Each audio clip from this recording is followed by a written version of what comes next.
Kuwait airport पर, ये जो खबर है कुवैत एयरपोर्ट पर अटैक की खबर है। और ये हल्के नुकसान की भी खबर आ रही है।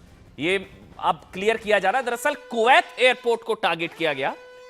और अगर एयरपोर्ट पर टारगेट हुआ है, कुवैत एयरपोर्ट को, यस एग्जैक्टली, दुबई ने Kuwait airport, Kuwait international airport पर ईरान का अटैक जो हुआ है उसकी एक खबर है, और हल्के नुकसान की भी खबर है, और तस्वीरें भी हैं कुछ, यानी कि, और ये है तो ये बहुत मेजर है, ये बहुत मेजर हो गए तो सिविलियंस। और कुवैत के अंदर बिल्कुल उनके बेसेस हैं, अमेरिकन बेसेस हैं, नज़दीक भी है, रेंज के अंदर भी हैं। और जैसा मैं हमेशा सवेरे दोपहर से ये बोल रहा हूँ, जब से ये हमले शुरू हुए हैं, कि जो उसके पास में कामाकाजी ड्रोन्स हैं ईरान के पास, वो बहुत सक्षम है। रशिया उन्हीं का इस्तेमाल करता है यूक्रेन के अंदर, और वेस्टर्न एयर डिफेंसेस उनको नहीं रोक पाते हैं। तो ये बहुत इम्पॉर्टेंट है, और इसी वजह से ये पूरे मिडिल ईस्ट के अंदर एक दहशत का माहौल है कि ईरान कुछ ना कुछ नुकसान ज़रूर पहुंचा सकता है। और वो हम देख रहे हैं कि कुवैत इंटरनेशनल एयरपोर्ट को भी निशाना बनाया गया। आपने जैसे दिखाया कि फेयरवे होटल दुबई के अंदर, उसको निशाना बनाया गया। तो ये जो इलाके हैं, इनको निशाना बनाया जा रहा है। इजराइल के ऊपर हमला हुआ है, रियाद के ऊपर हमला हुआ है, जॉर्डन के ऊपर हमला हुआ है। तो ये सारी चीज़ें जो हैं, ये पूरे मिडिल ईस्ट को एक बहुत बड़े बहरान की ओर धकेलती नज़र आ रही हैं। लेकिन एट द सेम टाइम इस चीज़ को मैं फिर अंडरलाइन करूँगा कि अभी लीडरशिप क्लैरिटी नहीं है ईरान के अंदर, और ये किस वजह से ये इस तरीके के सुसाइडल मिशंस ईरान कर रहा है, ये समझ में नहीं आ रहा। इसका क्या स्ट्रेटेजिक बेनिफिट ईरान को मिलने वाला है, अब ईरान की रिजीम को मिलने वाला है, ये भी कोई क्लियर नहीं हो रहा। समझ नहीं आ रहा कि ये ऐसा क्यों कर रहा है। तो इसीलिए जो ये पूरी घटनाएं हो रही हैं, ये बहुत ही दिलचस्प होती जा रही हैं।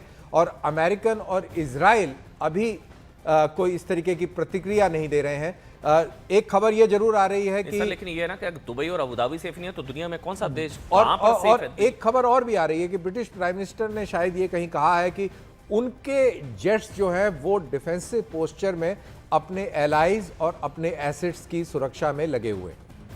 Robinder Sachdev, Dubai, Abu Dhabi, Kuwait, Bahrain, UAE, Jordan, Israel, लेकिन मेरे को तो हैरानगी सबसे ज्यादा दुबई और अबू धाबी की है। मतलब वो अगर सेफ नहीं, वहां पर अटैक्स की खबर है, तो कुवैत एयरपोर्ट, तो इससे ज्यादा डेंजरस, ये तो चीजें और एस्केलेट होंगी, टेंशन और बढ़ेगी अब, क्योंकि ये इजराइल यूएस वर्सेस अब ईरान से ज्यादा ये तो मिडल ईस्ट और जो सुन्नी देश हैं वो शिया, यानी कि वो ईरान के खिलाफ हैं।